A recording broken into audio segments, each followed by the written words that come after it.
Okay, so there is a lot of discussion about who made Donald Trump the president.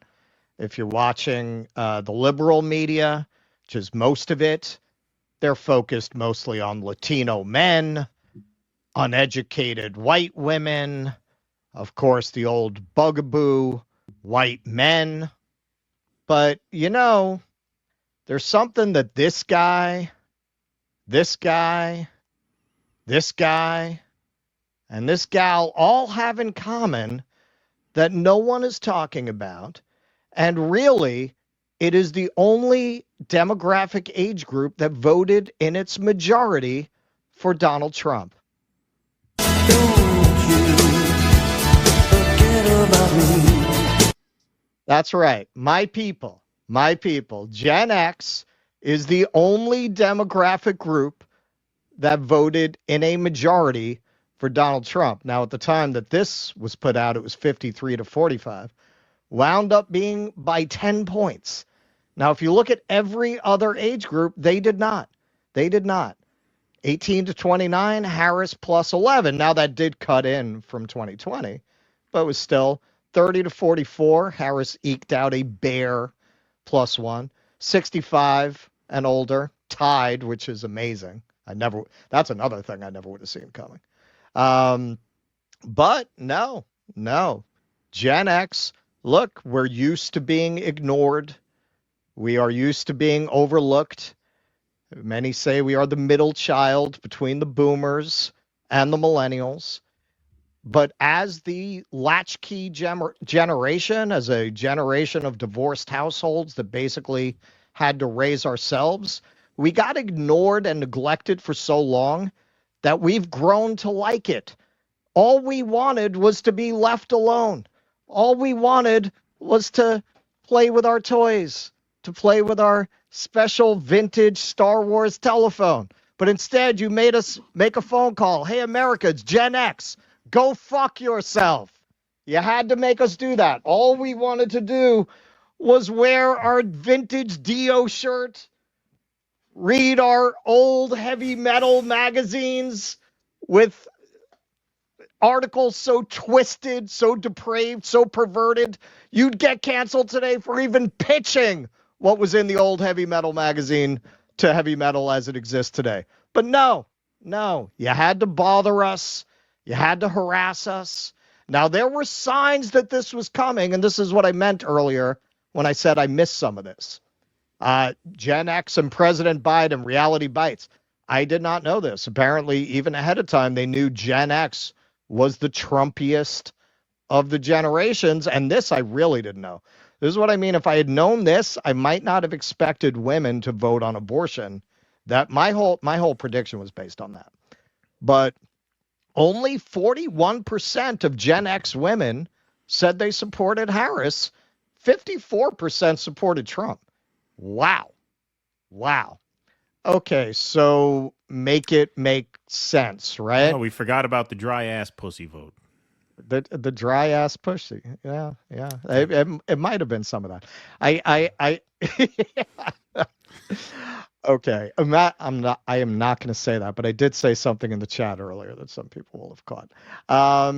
Imagine being so unlikable that you got the leave me alone, I don't care generation to come out en masse to vote your ass out. LOL. Yep. You're welcome. Now leave us alone.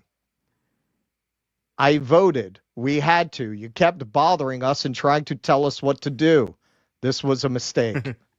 Yes. You're welcome. Cleaning up boomers' messes is our lot in life. Amen, Mr. Sinistral. Amen. Yes. So now, a lot of you probably believe that Winona Ryder, as the Onion cheekily indicates here, was kind of the queen of Gen X, kind of the girl next door of every Gen Xer that everyone wanted to date. And that was true as far as it goes.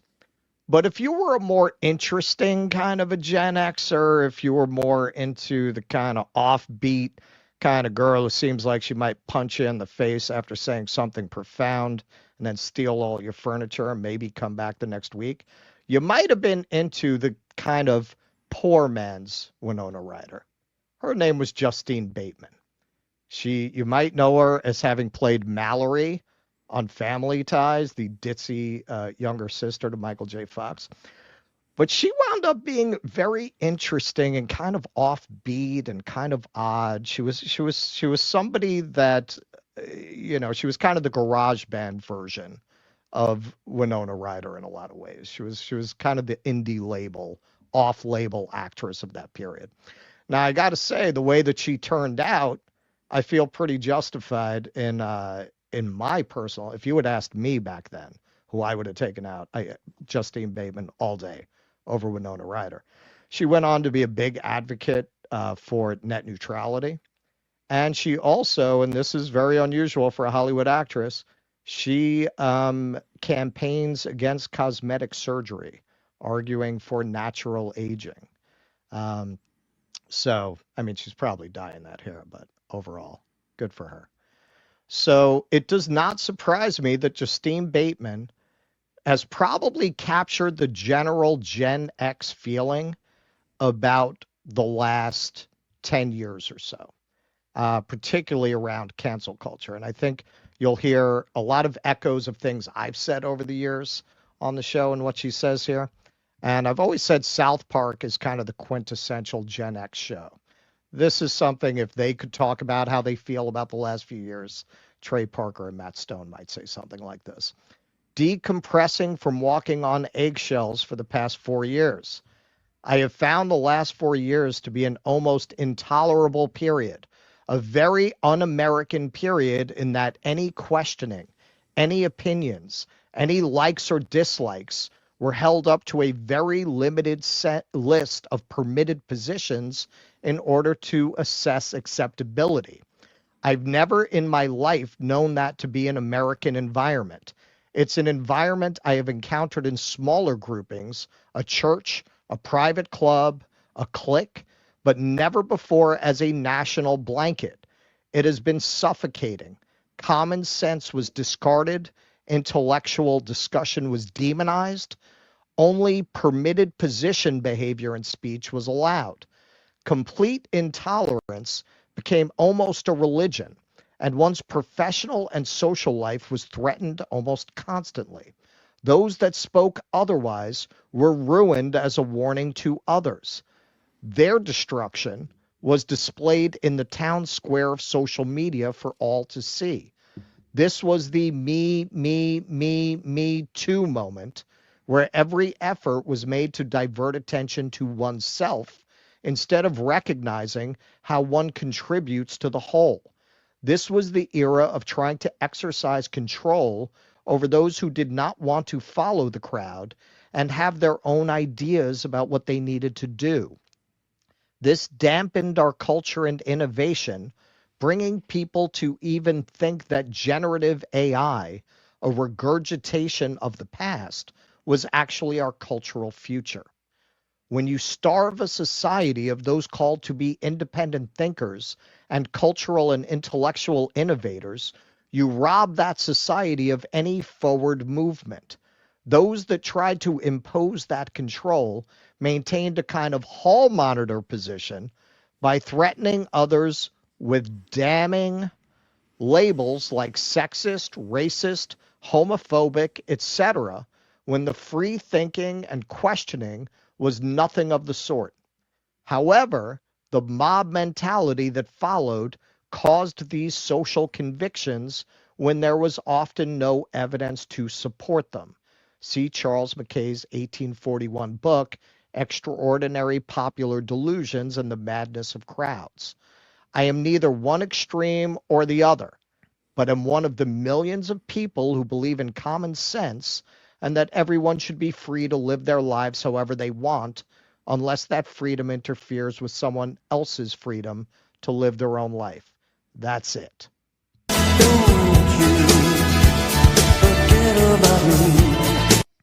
So we have the greatest generation, followed by the boomers, maybe the worst generation. I think we can safely say now that Gen X is the most based generation. And Justine, Yeah. I mean, I think that last part is up for debate. Look, man, I think, Gen Z at the end of the day holding it down with these free Palestine protests, right?